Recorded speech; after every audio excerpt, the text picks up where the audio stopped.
안녕하세요. 오늘도 사연살롱을 찾아주셔서 감사합니다. 저는 서울에 사는 30대 초반의 여성이에요. 저는 얼마 전 오래 알고 지낸 사람과 결혼을 했다가 1년도 살지 못하고 정리를 했어요. 결혼 생활 내내 참 힘들다는 생각만 들었고 후회가 많았거든요. 오래 알고 지냈는데 어떤 사람인지 그리고 어떤 집안인지 몰랐냐고 하실지 모르겠어요. 맞아요. 저는 겉모습만 알고 있었어요. 그 사람들의 진짜 모습을 점점 알게 되며 한마디로 현타가 온 건데요. 지금부터 차근차근 제가 겪은 일을 이야기해 볼게요. 남편과 저는 같은 대학에 같은 동아리에 있었어요. 학교 다닐 때는 친한 동아리 친구 정도였어요. 졸업하고 제가 잠깐 해외에 연수를 다녀오는 동안에도 다른 친구들과 함께 연락을 주고받았었고요. 그러다가 사귀게 된 건 남편이 취직을 하고 몇 달 지나서부터였어요. 저는 2년 전 취직해서 먼저 회사를 다니고 있었죠. 취직했다고 친구들 불러 술 한잔 산다고 해서 만났는데 남편 회사가 저희 회사랑 같은 지역에 있더라고요. 야, 혜영이 이제 자주 볼 수 있겠는데? 물론 네가 만나줘야 되는 거지만 뭐 서로 시간 맞으면 만나는 거지 만나주고 말고가 뭐 있냐? 연락해. 가끔 저녁이나 같이 먹자. 워낙 오랜 친구 느낌이라 편하게 만나 같이 영화도 보고 전시회도 보고 그렇게 놀다가 사귀게 되었어요. 동아리 친구들은 저희가 결국 사귀게 될 줄 알았다나요? 아무튼 대학 때 술 마시고 늦게 서로의 집에도 가본 사이라서 양쪽 부모님도 반대는 안 하셨어요. 사귈 수도 있지. 그런 분위기였던 것 같아요. 그러다가 결혼을 약속하고 정식으로 인사드리러 가려니까 긴장이 되더라고요. 사실 저희 남편 집안은 저희 집보다 잘 살지는 않았어요. 저희 집은 감사하게도 할아버지한테 받은 유산도 좀 넉넉했고 아빠가 대기업 임원이어서 저는 큰 부족함을 모르고 살았어요. 남편 집은 그냥 편벙했고요. 원래 서로 집안 사정을 어느 정도 알고 있었기 때문에 결혼 진행하는 데에 큰 문제가 되지는 않았어요. 아무튼 저는 긴장을 하고 인사를 하러 갔지만 시어머니는 그전하고 다름없이 저를 대해주셨어요. 시누이는 약간 까탈을 부리기는 했죠. 이제 나한테 깍듯하게 형님이라고 불러야 돼. 전처럼 편하게 언니 하지도 말고. 혜영이 너 가끔 나한테 반말 섞어서 말하고 그랬지? 이제 그런 것도 안 되는 거야. 안수가 네가 시어머니니? 내가 시어머니야. 네가 시어머니 노릇한다. 엄마, 이런 건 처음부터 확실하게 해둬야 나중에 감정 안 상하는 거야. 집안 서열 문제는 똑바로 해야지. 아우, 얘도 내 딸이지만 별나다 정말. 아직 결혼한 것도 아닌데 말이야. 내가 결혼해보니까 이렇게 하는 게 낫겠더라고. 혜영이 너 기분 나쁜 거 아니지? 저는 괜찮아요, 언니. 아니, 형님. 말씀대로 호칭이나 서열은 확실하게 해야 나중에 서로 기분 상하지 않는 거 맞는 것 같아요. 지금부터 형님이라고 부를게요. 우리 혜영이가 이렇게 이해심도 많고 대인배라니까. 누나랑은 좀 다르지? 하유, 벌써부터 우리 혜영이 이러면서 편드니? 그래, 남편이 마누라 편 좀 들어줘야지. 그래야 여자는 든든하더라. 시누이는 입을 삐죽대며 곱게 저를 흘겨보며 말했어요. 저는 남편이 저를 축혀 세워주는 것 같아 은근 고맙기까지 했고요.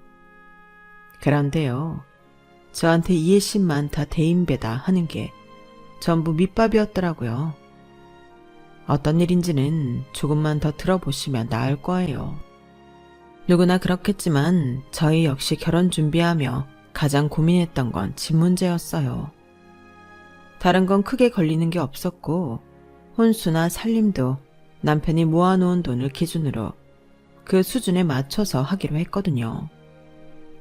친정 부모님은 하나뿐인 딸 시집 보내면서 마음대로 해주지 못하고 많이 받지도 못한다고 좀 섭섭하다고 말씀은 하셨어요. 하지만 애초에 저희끼리 알아서 하기로 했던 거라 이해해 주셨어요. 집 문제는 남편이 모아놓은 돈이 많지 않아서 저희 직장하고 너무 먼 데에 얻어야 하는 게 문제였어요. 거기서 좀 부딪혔죠. 혜영아, 아무래도 신혼집은 우리 본가 쪽에 얻는 게 좋을 것 같아. 거기가 집값이 그나마 싼 동네잖아. 우리 집에서 버스로 한 10분 정도 가면 되는 데에 아파트 단지 있거든. 거기 신혼부부들 제법 살더라고. 다 좋은데 그러면 우리 출퇴근하는데 무려 3시간 반이야. 길 막히면 더 걸릴 수도 있어. 어쩌다 나가는 거면 모르지만 일주일에 최소 5번은 왔다 갔다 해야 되는데 길에서 지친다고. 근데 우리가 돈이 안 되잖아. 우리 집은 보태줄 형편도 안 되고. 남편 집은 시아버지가 10여 년 전 돌아가셨는데 그때부터 조금씩 더 상황이 안 좋아졌다고 했어요. 물론 시어머니 연금도 나오고 집이 있어서 궁한 건 아니었지만 여유가 있는 건 아니라는 거죠. 거기서 처음으로 막막함을 느꼈어요. 제가 집 문제로 며칠씩 고민을 하자 결국 아빠가 집을 해주겠다고 하셨어요. 네 오빠 해주려고 했던 집인데 걔는 뭐 외국에서 올 생각을 안 하고 있잖냐. 오더라도 앞으로 10년은 더 있다 오겠다고 하니까 네가 부담 갖지 말고 받았으면 좋겠다. 대신 집 명의는 너 단독으로 하고. 아빠 말대로 하자 혜영아. 나 하나밖에 없는 딸 결혼시키면서 돈 부족하다고 집도 제대로 장만 못하는 거 보고 있으라는 거니? 돈이 없으면 몰라도 있는데 보고만 있는 것도 못할 짓이다. 너 그것도 불효야. 결국 저는 엄마 아빠가 강하게 밀어붙이는 통에 집을 받기로 했어요. 남편은 미안하다고는 하면서 표정이 아주 밝아지더군요.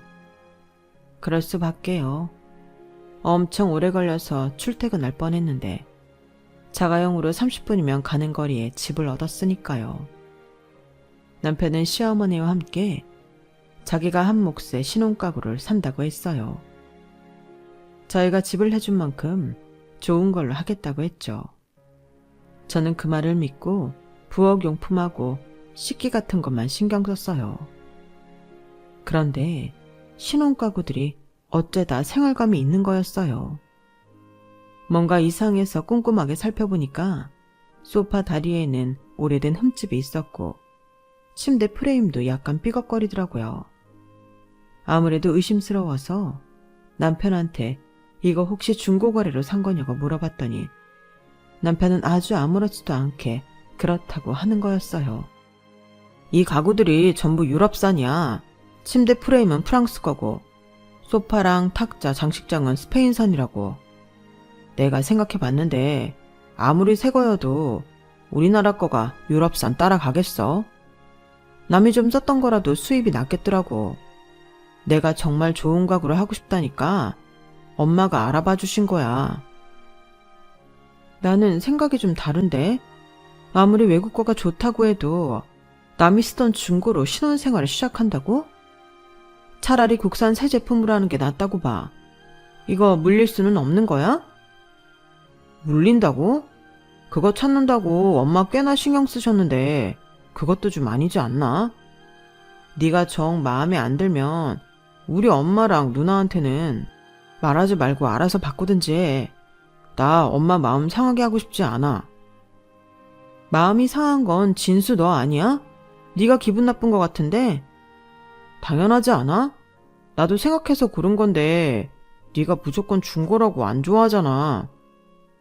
남이 쓰던 걸로 신혼생활하면 안 된다는 법이라도 있나? 남이 쓰던 건 나쁘다는 생각도 편견이야. 처음으로 이 남자랑은 말이 안 통하는구나 라는 생각이 들었어요. 그때 멈췄어야 했어요.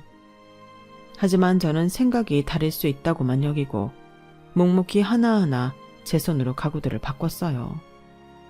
남편은 그걸 가지고 뭐라고 하지는 않더군요. 다만 나중에 자기 엄마나 누나가 저희 집에 왔을 때 설명만 잘해달라고 하더라고요. 왜 거기에 누나까지 들어가냐고 하니까 그 아이디어를 처음 낸 게 누나라는 거예요. 네, 이 모든 일의 발단은 바로 그 시누이 때문이었어요. 그러니 제가 시누이를 좋게 생각하겠어요. 남의 신혼 살림을 중고로 사라고 코치했잖아요.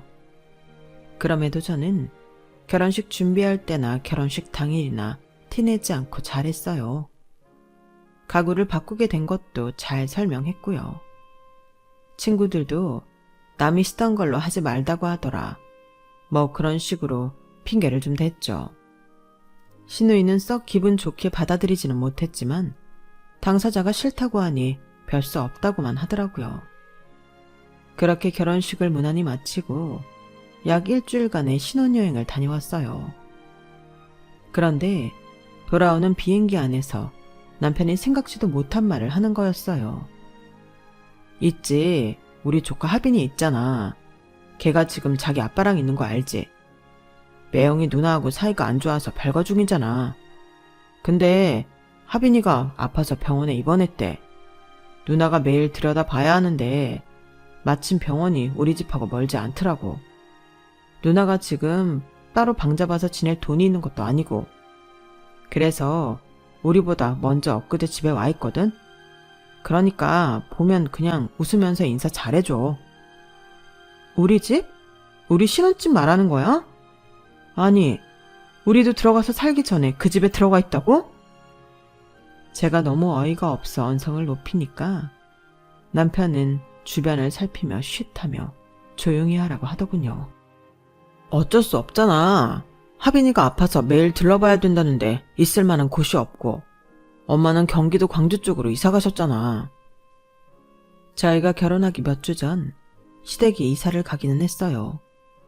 그렇다고 저한테 한마디 상의도 없이 시누이를 신혼집에 먼저 머무르게 하는 결정을 하다니 솔직히 많이 기분 나빴죠. 저는 집에 올 때까지 말 한마디 하지 않았어요. 그럴 수밖에요. 누가 그 상황에서 말을 하고 싶겠어요. 남편은 제 눈치를 보며 자기 누나랑 잘 지내달라고만 하더군요. 저한테 미안하다는 말은 하지도 않는 거였어요. 더 가관인 것은 집에 갔더니 시누이가 거실을 온통 어지르고 과자를 먹으며 TV를 보고 있는 거였어요. 정말 아들이 아파서 걱정되는 게 맞나 싶을 정도로 태평하더군요. 게다가 저를 보자마자 밥을 차려달라고 하지 않겠어요? 형님, 죄송한데 저희 비행기 타고 장시간 와서 너무 피곤해요. 저는 밥 생각도 없고요. 형님이 진수랑 같이 배달시켜 드세요. 저는 그렇게 말하고 쌩하니 방으로 들어와 버렸어요. 그런데 저희 침대에서 잤는지 이불이니 베개니 제자리에 있는 게 하나도 없더라고요. 저는 너무 속상해서 바로 씻고 잠들어 버렸고 남편은 제 옆에 올 엄두가 나지 않았는지 소파에서 잤더라고요. 시누이는 그런 제가 못마땅한 것 같았지만 뭐라고 하지는 않았어요. 솔직히 자기가 뭐라고 할 입장은 아니었죠. 그런데 일주일이 지나도 보름이 지나도 시누이가 갈 생각을 안 하더라고요. 형님, 하빈이 아직도 병원에 있어요? 어디가 아픈 거예요? 많이 아픈 거면 저희도 병문안 가봐야죠. 그게 아니면 언제까지 이렇게 계실 건지 말씀해 주세요. 계속 저희랑 있을 수는 없잖아요. 어머, 올케 지금 나더러 나가라 이 소리야? 하빈이 들먹이면서 나 내쫓으려는 거? 내가 뭘 그렇게 불편하게 한다고 그래. 나 밥 안 차려준다고 뭐라고 하기를 했어. 내가 살림 못한다고 타박하기를 했어. 하는 말들이 하도 같잖아서 진짜 한마디 해야겠다 싶었는데 문자를 보더니 자기 나가야 된다며 바로 가버리더라고요. 저는 그것도 수상했어요. 잔뜩 꾸미고 나가는 게 절대 병원에 아들 보러 가는 사람 같지는 않았거든요. 시누이가 뭐라고 다니는지는 주말에 알게 됐어요. 근데 웬 모르는 사람이 찾아와서 신우이를 불러냈으니까요. 은선이 있어요? 근데 어머님은 안 보이시네요. 어머님이라면 저희 시어머니 말씀하시는 건가요? 아, 집에 와 있다던 동생네군요. 제가 무슨 말인지 몰라 어리둥절 하는데 남편하고 신우이가 나왔어요. 남편은 얼른 그 남자에게 아는 척을 하며 인사를 했고 신우이는 그 남자하고 바로 나가버렸어요. 우리 신혼여행 갔을 때 어머니도 와 계신 거지? 진수 너도 저 남자랑 아는 것 같은데 다 모르게 대체 무슨 일들을 하고 있는 거야? 일들을 하고 있다니 그런 거 없어. 저 남자는 누나가 만나고 있다고 전에 소개해줘서 얼굴만 아는 거야.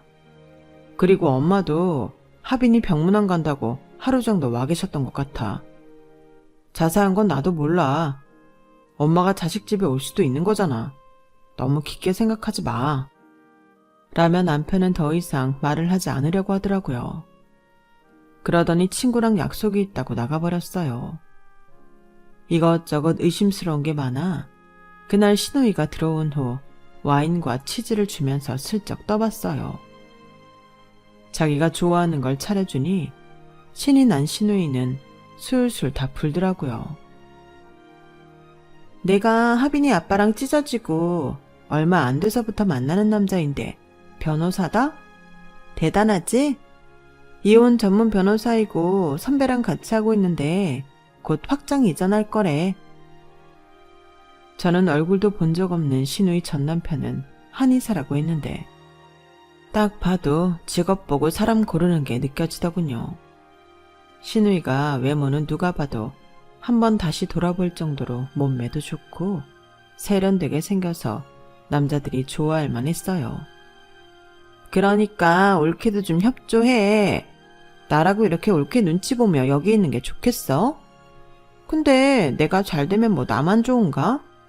우리 집안 전체가 다 좋은 거잖아. 우리 명석 씨 지금 여기가 내 집인 줄 알거든? 엄마가 나한테 해준 걸로 알고 있어.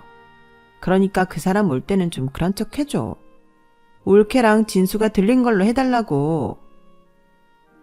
근데 그거 사기 아니에요? 그렇게까지 해야 그 변호사라는 분하고 잘 되는 거예요? 제 말에 남편이 끼어들며 한마디 했어요. 혜영이 넌 무슨 말을 그렇게 하냐? 이게 어떻게 사기야? 누나 좀 있어 보이게 해주자는 거잖아. 누나가 그 사람하고 잘 되고 싶어 하니까 우리는 가만히만 있으면 되는 거야. 그러니까 그게 사기지 뭐. 두 사람하고는 말이 안 통하겠네요. 저는 그 남매를 피해 자리에서 일어났어요. 시어머니가 신혼여행 간 사이에 여기 와서 자기가 사준 집인 척 했으면 뻔하죠. 시어머니랑도 말이 통하지는 않을 것 같았고 저는 이런 상황이 너무 싫기만 했어요. 그래서 며칠 후 마음먹고 신우이한테 통보를 했어요. 형님이 좋아하는 남자랑 잘 되는 거 저도 좋아요. 그런데 그건 형님 인생이고요. 저는 사실 제가 신혼 첫날부터 이렇게 시댁 식구하고 같이 살아야 된다고는 생각도 못 해봤어요. 여기는 엄연히 제 집이고요. 저는 남편하고 단둘이 오롯이 신혼생활 만끽하고 싶거든요. 저의 그런 바람이 욕심인가요? 다들 그렇게 하잖아요, 형님. 지금 저희 집에 2달 가까이 지내고 있어요. 하빈이 아파서 왔다고 하셨는데 형님, 하빈이는 신경도 안 쓰시는 것 같고요. 그러니까 이제 슬슬 가주셨으면 해요. 여기로 남자친구 부르실 생각 있으시면 그날만 오시면 되고요. 제가 그 정도는 협조해 드릴게요. 제가 딱 부러지게 말하자 신우이도 남편도 말을 못하고 서로 얼굴만 쳐다보더라고요. 저는 대체 이 남매가 무슨 꿍꿍이인지도 알 수 없었어요. 제가 정말 오랜 친구로 알고 지냈고 그러다가 너무 좋아서 결혼한 남자인데 이런 면이 있을 줄은 꿈에도 몰랐고요. 그런데 바로 다음날 시어머니가 찾아왔어요. 예, 나 여기 며칠 있다 가려고 한다. 하빈이는 잘 치료받고 회복해서 학교 잘 다닌다더라. 그래도 손주 얼굴 한번 봐야지. 그리고 우리 은선이 입을 옷도 좀 사주고 남자친구도 보려고 해. 아니요, 어머니. 형님하고 같이 가주세요. 저희 집이 여관도 호텔도 아니고요. 그렇게 오래 지내시는 거 저 불편해요. 제가 어머니한테 인사드리러 안 가는 것도 아니잖아요. 그리고 이 집 제 명의의 제 집이에요. 그런데 왜 이게 어머니가 사준 형님 집인가요? 그거 장단 맞춰달라고 하시는 거면 최소한으로 그 남자분 오실 때만 그렇게 해드릴게요. 하지만 저도 더는 양보 못하겠어요.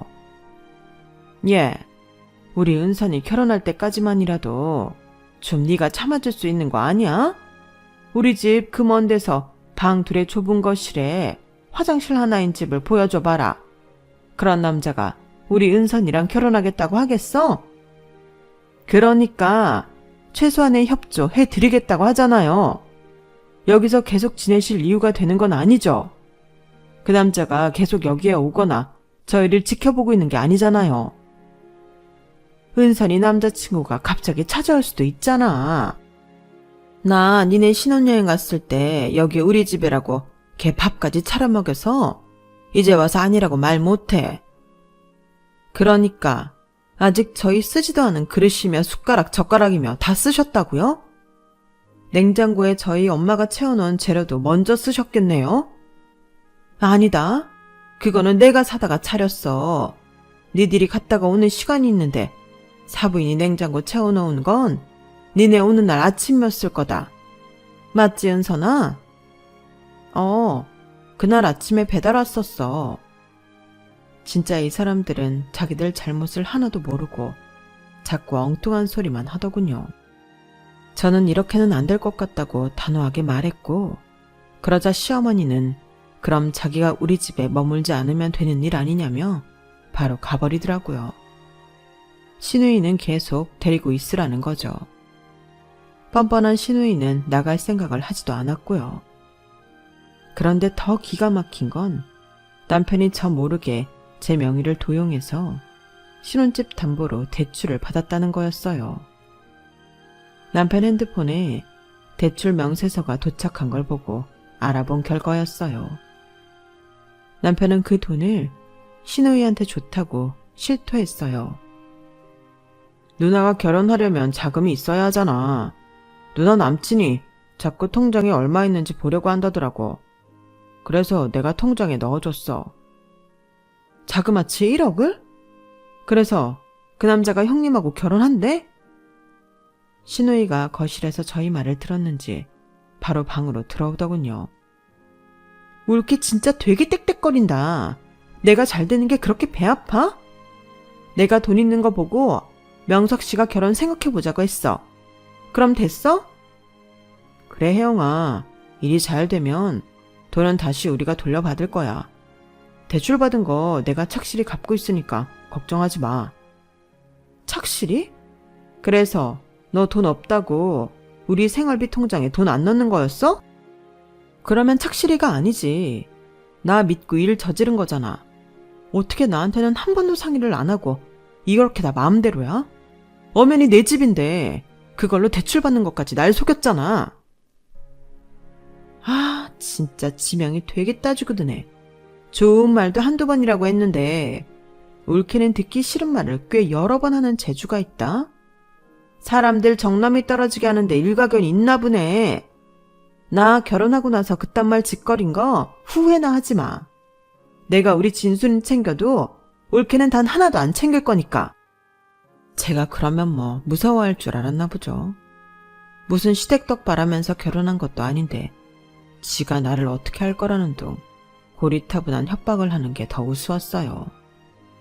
시누이 남친은 자기가 변호사니까 결혼하려면 집은 해와야 한다는 식으로 계속 말했나 보더라고요. 자기네 부모님이 그걸 원한다고요. 집 해줄 형편만 되면 다른 건 크게 따지지 않는다고 하니 시누이가 그 말에 눈이 뒤집어진 거였어요. 거기에 시어머니 그리고 남편까지 장단을 맞추고 있는 거였고 저는 본의 아니게 휘말려 들어서 이런 피해를 보고 있는 중이었네요. 서울 강남하고 멀지 않은 데에 자기 아파트를 갖고 있고 돈도 있는 행세를 해서 일단 결혼부터 하고 보겠다는 속셈인 거였죠. 그런데 보니까 신우이가 그 돈 1억을 그대로 갖고 있는 게 아니라 2천만 원을 썼더라고요. 남친한테 선물을 해줬다나요? 저는 그 말에 완전 열이 받아서 다 당장 관두고 이 집에서도 나가라고 했어요. 그러자 신우이가 완전 발끈하더라고요. 올케 진짜 못됐다. 아주 나가라는 말이 입에 붙었구나. 무슨 가족이 이래? 명석 씨 나랑 결혼할 것 같아. 그러니까 올케가 싫어도 좀 참아야겠어. 그래 혜영아, 너 너무 야박하게 구는 것 같아. 우리 집에 왜 그래? 네가 좀 가진 게 많다고 이런 식으로 해야겠어? 누나 곧 결혼한다잖아. 결혼하겠다고 정확히 말했어? 그랬냐고. 생각해 본다고 했다잖아. 그 정도면 게임 끝이지. 남자는 자기가 좋아하지 않는 여자 안 만나. 그리고 2천만 원? 걱정하지 마. 결혼만 하면 명석이 형 돈으로 다 갚게 될 텐데 뭘 그걸 갖고 그렇게 파르르 떠냐. 그 순간 제가 사람을 잘못 봐도 단단히 잘못 봤구나 싶었어요. 남매가, 아니 시어머니까지 셋이 어찌나 똑같은지 황당하기 그지없었어요. 저는 돈이 많고 적고가 사람을 이상하게 만든다고 생각하지 않아요. 돈이 많은 사람 중에도 이상한 사람이 좀 많아요. 제가 남편이 좋았던 건 소탈하고 상식적이고 평범했기 때문이었는데 지금 보는 그 사람은 전혀 아니었어요. 자기 욕심을 채우려고 거짓말도 서슴지 않고 없는 것도 있는 것처럼 뻥튀기 하는 인간이었네요. 게다가 남편은 하지 말아야 할 말까지 하고 말았어요. 있는 집 여자랑 결혼하면 좀 더 너그러울 줄 알았는데 그것도 아니네. 이 사람은 다 속내가 있어서 나랑 결혼하자고 한 거였구나. 그 생각이 드니 더는 안 참을 수가 없었어요. 저는 안 나가면 경비원, 아니 경찰까지 부르겠다고 악을 썼고 남편과 신우짐을 현관 밖으로 막 집어 던졌어요. 제가 난리를 치니 두 사람은 어쩔 수 없이 밖으로 나갔고요. 그런데 한 30분도 안 돼서 신우이가 현관 비밀번호를 열고 들어오는 거였어요. 내일 명석씨 올 것 같은데 갈 데도 없고 나는 여기 있을래. 진수는 친구네로 갔는데 너무 그러지 마. 나는 여기 있어야겠어. 우리 엄마 나 명석씨랑 결혼한 것만 바라고 나한테 새 차도 뽑아주셨어. 벤츠에서 제일 잘 나가는 걸로. 나 그거 명석씨 줬단 말이야. 그래서 나랑 결혼도 더 생각하는 것 같아. 우리가 왜 경기도 광주에서 더 외딴 곳까지 들어가는 대로 이사를 갔겠어? 엄마가 차 때문에 돈 빼느라 그런 거야. 저희 결혼할 때 친정에서 다 해주는 걸 보면서 입 싹 닫고 한마디 안 하더니 신우이 변호사 남편 얻어야 된다니까 집까지 빼서 돈 마련해 외제차 샀다는 거죠. 그런데 그날 시어머니는 저한테 전화를 해서 더 말 같지도 않은 소리만 했어요. 남편이 제가 대출받은 거며 신우이가 그 돈을 쓴 걸 다 알았다고 말했나 보더라고요. 그래서 자기 쫓겨났다고요. 얘, 니네 돈도 많으면서 그깟 2천만 원 갖고 뭘 그러냐? 우리 은선이가 그 돈 어떻게 할까봐 너 그러니? 얘, 정 안 되겠으면 친정에 말해서 갚으면 되잖아. 돈 많은 친정 뒀다가 뭐 하려고 그래? 돈 가지고 사람 너무 섭섭하게 하는 거 아니야. 변호사가 집안에 들어와 봐라. 집안 격이 달라지는 거야. 저는 그게 이 사람들의 진짜 속내라는 생각이 들었어요. 이런 식으로 어물쩍 뭉개면 결국 저와 제 친정이 다 수습할 거라는 거죠. 저는 제가 덤태기 쓸 생각이 눈꼽만큼도 없었기 때문에 이 결혼에 대해 심각하게 고민하기 시작했어요. 그 결론은 결국 이혼이었어요. 이렇게 살 수는 없었어요. 신혼 초부터 산산조각난 제 생활하며 제가 쓰지도 않은 돈 때문에 고민해야 된다는 게 말도 안 되니까요. 저는 남편한테 전화를 해서 너랑 못 살겠으니 이혼해야겠다고 말했고, 신우이가 버티고 나가지 않는 게 꼴보기 싫어서 일단 집에서 나와버렸어요. 제가 신혼 첫날 있었던 일부터 지금까지 모든 걸 말씀드리자 부모님은 안 될 일은 빠르게 정리하는 게 낫다며 바로 이혼 변호사를 알아보라고 했어요. 저는 신우이의 남친이 이혼 변호사라는 게 갑자기 웃음이 나더라고요. 뭐 이런 조화가 다 있나 싶었죠. 저는 일단 신혼집이 있는 동네 부동산을 검색해서 집부터 내놓았어요. 그 집 가지고 또 무슨 장난을 칠지 모르니까요. 그리고 신우이 남친이 정말 어떤 생각인지 너무 궁금해서 제 이혼 변호사를 만나고 오는 길에 그 사무실에 가봤어요. 그쪽이 이혼 변호사들이 많은 데라 멀지 않은 곳에 사무실이 있다더라고요. 제가 간 로펌처럼 사람이 많지도 않고 빠릿빠릿하게 일을 하는 모습도 없었어요. 그래도 상담을 온 사람들이 몇 보이더라고요. 신우이 남친은 한 10분쯤 있다가 사무실에서 손님하고 같이 나왔어요. 저를 보더니 알아보고는 무슨 일이냐고 하더라고요. 그래서 제가 신우이랑 언제 결혼할 건지 물어봤더니 잠시 머뭇대다가 입을 열었어요. 아, 그게 은선이한테 생각해 본다고 말은 했는데 구체적으로 결혼을 할지는 솔직히 말할게요. 뭐 은선이가 자꾸 매달려서 집이 있어야 한다, 돈이 있어야 한다 그렇게 말한 거였어요. 근데 저 자신이 결혼에 딱히 긍정적이지 않고요. 제가 맨날 보는 게 이런 거잖아요. 결혼에 환상도 없어요. 그럼 벤치 왜 받으셨어요? 왜 희망을 줘서 저까지 피곤하게 만들고요? 아니, 제가 뭐 받고 싶다고 했나요? 무조건 저 타고 다니라고 손에 차키 쥐어주잖아요. 그거 안 받을 이유 있어요? 그리고 제가 왜 그쪽한테 피해를 줬나요? 저는 그런 적 없어요.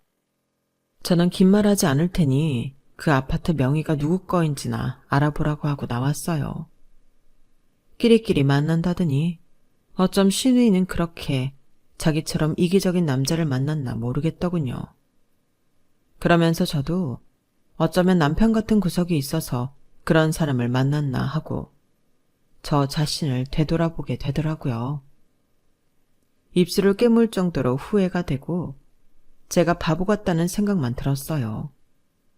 다음날 제 물건을 다 빼려고 신혼집에 갔더니 신우이는 남친하고 전화로 싸우고 있더라고요. 보니까 헤어지자는 말을 하는 것 같았어요.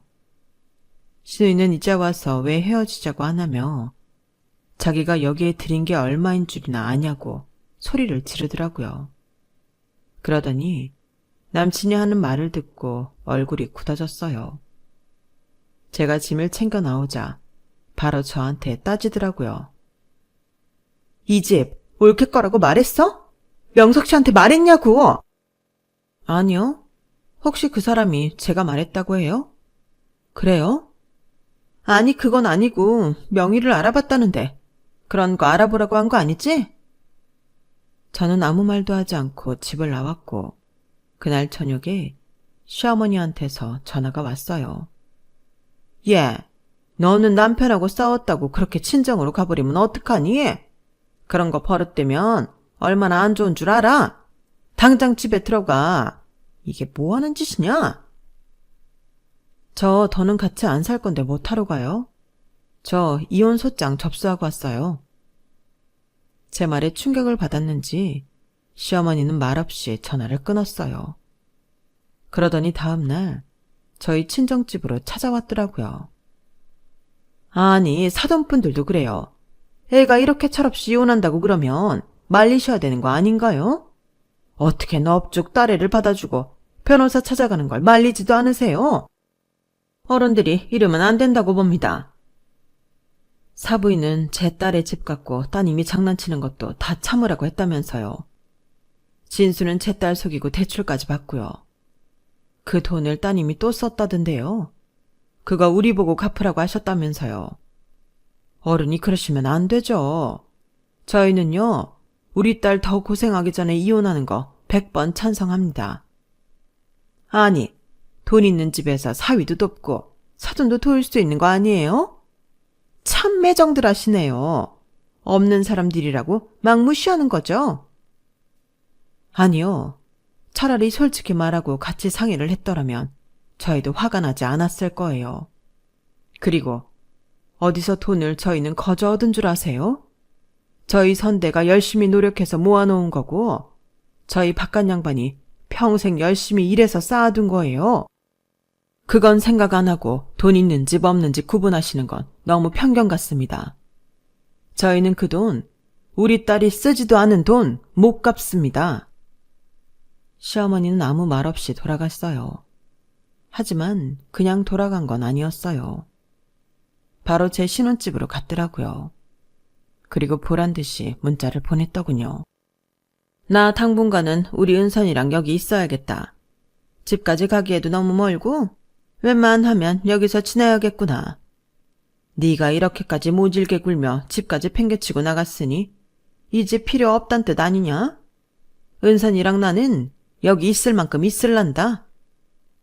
그런데 시어머니 시누이 그리고 남편이 모르는 게 하나 있었어요.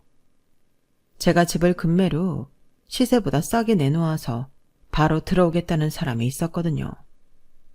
말할 틈이 없어 지나갔는데 그걸 모르고 여기서 살겠다고 하니 웃음밖에 안 나오더라고요. 저는 아무 말도 하지 않고 가만히 있었어요. 보아하니 집에서 나갔던 남편까지 돌아와서 셋이서 거기 있나 보더라고요. 그렇게 한 달을 내버려 뒀어요. 어차피 한 달 후면 그 집주인이 이사 들어올 예정이었으니까요. 그리고 한 달이 지나고 제 핸드폰이 불이 나게 전화가 오더군요. 남편의 시어머니 시누이까지. 제가 전화를 안 받으니까 남편이 저를 직접 찾아왔어요. 야, 너 이거 뭐야? 그 집에 누가 이사 들어온다면서 안 나갔다고 뭐라고 하던데? 그래서 내가 짐 다 뺄 사람 보내겠다고 했어. 사람 안 갔어? 너 왜 그 집 팔렸는데 말도 안 하고 있었어? 우리 매기라고 한 거지. 돈에는 나한테 언제 말 한마디 했어? 나한테 말하고 일 다 저질렀냐고. 근데 내 집 파는데 내가 왜 얘기해줘야 돼? 애초에 자기 집도 아닌 데에서 자기네 것처럼 하고 산 사람들이 문제 아니야? 나한테 더 따질 거야? 그럼 경찰서 갈까? 변호사 부를까? 누가 맞다고 하는지 볼래? 제 말에 남편은 아무 말도 못하고 씩씩거리다가 돌아갔어요. 세 사람은 어쩔 수 없이 그 집에서 나와 멀리 떨어진 자기네 집으로 갔다고 하네요. 그리고 그 다음부터는 저더러 이혼만은 하지 말자며 사정하는 문자가 오기 시작했어요. 저는 시댁 식구들 번호를 전부 차단해버렸고 6개월 후 저희 승소로 이혼 소송은 끝이 났어요. 시누이는 벤츠차를 남자한테서 돌려받으려고 꽤나 애를 썼나 본데 시누이가 안 받겠다는 걸 주는 걸 본 사람이 있었고 그렇게 받은 선물은 당사자가 돌려주기 싫다고 하면 안 돌려줘도 되나 보더라고요. 그래서 결국 못 받고 끝나버렸다고 해요. 남편은 대출금을 갚느라 오지게 고생하고 있다고 하던데 저랑은 이미 끝난 일이라 신경 끄고 살아요. 정말이지 다시는 결혼하고 싶지 않을 정도로 치가 떨리는 사람들이었어요. 여러분은 이런 사람들과 계속 살 수 있으실까요? 이제 겨우 마음을 진정시키고 있는 저에게 따뜻한 위로의 말씀 해주시면 좋겠네요. 그럼 끝까지 들어주신 분들 모두 감사드리고 매일 행복하시길 바랄게요. 여러분, 사연 댓글에 응원과 현명한 조언 부탁드려요. 좋아요와 구독은 저에게 큰 힘이 됩니다. 오늘도 좋은 일 가득하세요.